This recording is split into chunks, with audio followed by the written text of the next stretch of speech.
on investment, stability, and capacity, and there are no dramatic giveaways this time from the government. Yeah, so thanks for having me here.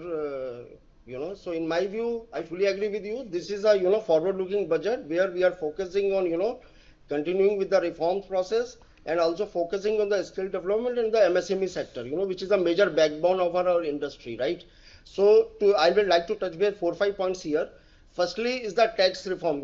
We are like our Income Tax Act 2025 would be effective from 1st of April 2026, where they are saying it will be very simplified. It will help in the making the compliances in a better way. So I think this is a very big step towards the more reform process.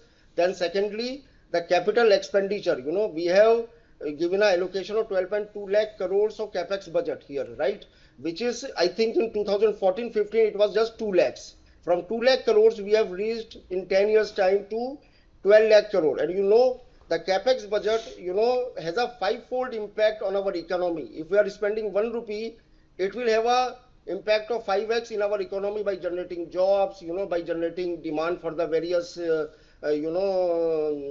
industries. And it is a very good thing, like we are keep on increasing the capex budget. Then secondly, focus on the tier 2 and tier 3 cities.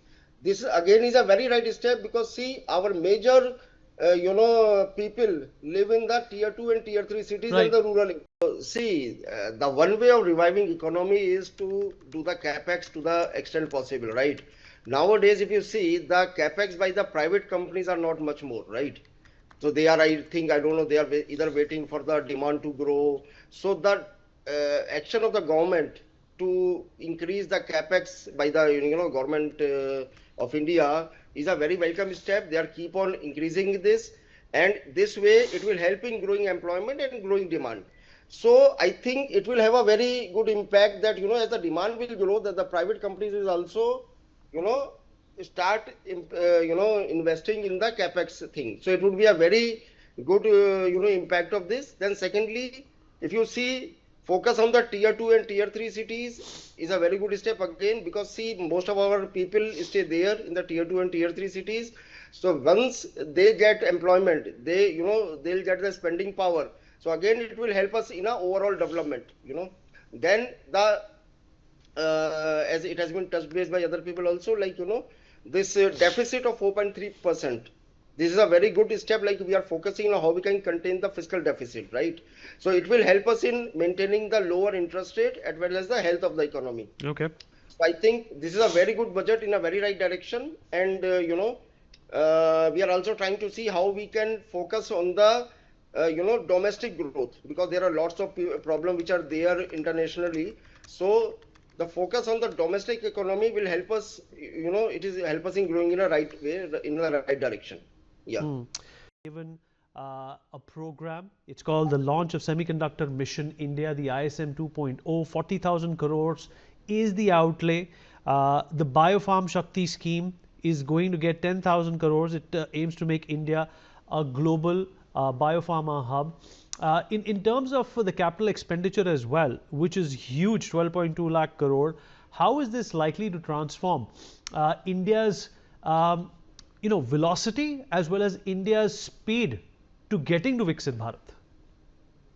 Yeah, so see, as our economy is very much dependent on imports, these are the reforms which we are trying to have less reliance on the imports, because due to the imports, we have the our currency is under pressure. So in my view, these are the very right steps again to see how we can start manufacturing these semiconductors here in India.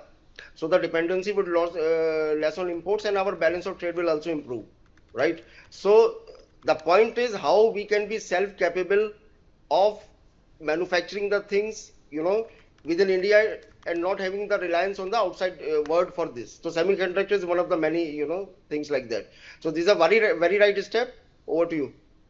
Yeah. So one area I would like to highlight here, because see, in my view, we have a large, the population which is there in the rural areas, right? And in the last few years, if you see that those people are not, I'm talking about the people at the ground level, who are having very small kind of a, businesses or the jobs where they need very micro kind of a capital, 5,000, 10,000, 20,000. In the last few years, if you have seen, there's that industry, that vertical was in a much pressure. So that the thing is how we can enable those people, because those people can help a lot in reviving the economy, because those people are not having the access to the capital, and they are the people who are having a bread and butter on a daily basis, right? So in my view, the government should have touch based upon those people, how we can bring in the reforms in the microfinance sector, right? So in the sectors like which are to address the people who are at the very ground stage of our country, where the banks are not reaching out, and those people have nothing to give as a security or as a collateral. So that is one area the government could have touch base, that could have been better. Over to you.